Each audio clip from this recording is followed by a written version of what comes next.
G'day, how's it going? So I don't usually make sad videos, and today's no exception, because today we're celebrating the life of our family dog, Pippin. Here comes Pip, he's gonna grab his stick.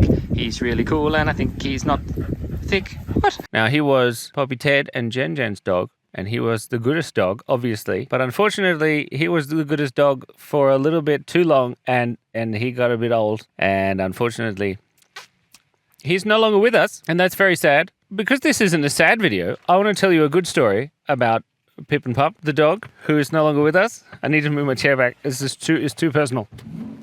Yeah, that's better. Look at that. Oh my gosh. Okay, we have a pause button. I apologize for coughing in your face. I'm tearing up because of the coughing.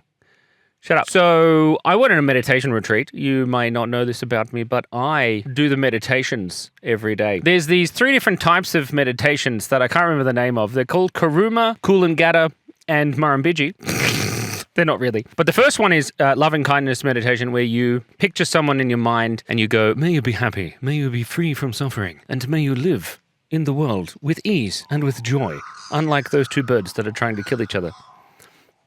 That poor magpie. Anyway, they're just having a row. So that's the first one, which is called compassion meditation. And you do that for your friends and family and loved ones, and then you move on to like people you don't know, then you move on to your enemies. I had trouble doing that because I didn't have any enemies. And my meditation teacher was like, surely you can think of some political figures that you don't like.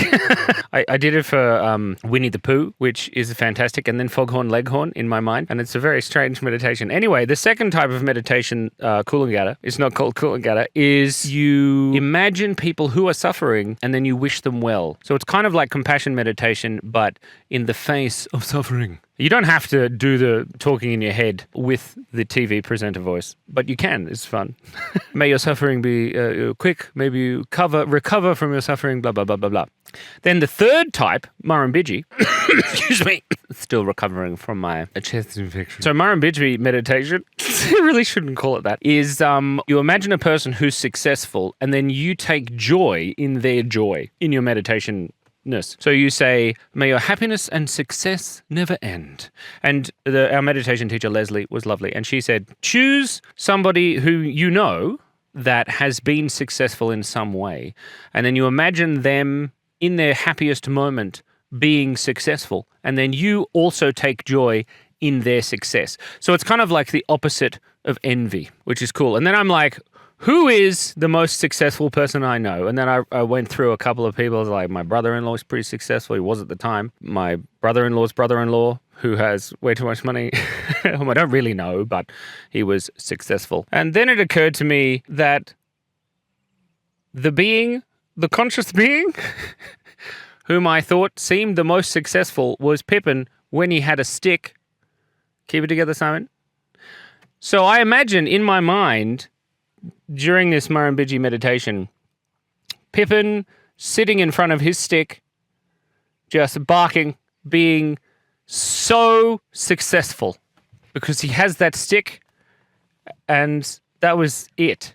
And that was the gateway to that type of meditation for me.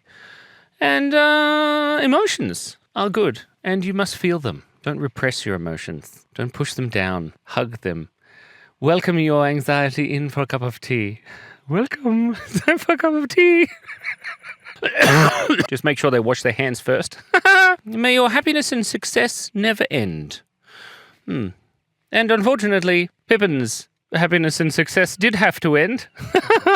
Like everything, because everything is impermanent. But you could say that his happiness and success never ended.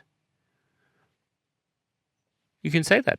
And that's the story of Pippin Pup. I don't really know how else to pay tribute to a being that brought joy to many, many people, including himself, even though he couldn't speak a word of English. He understood a few words, like closer, when he needs the stick, and last one.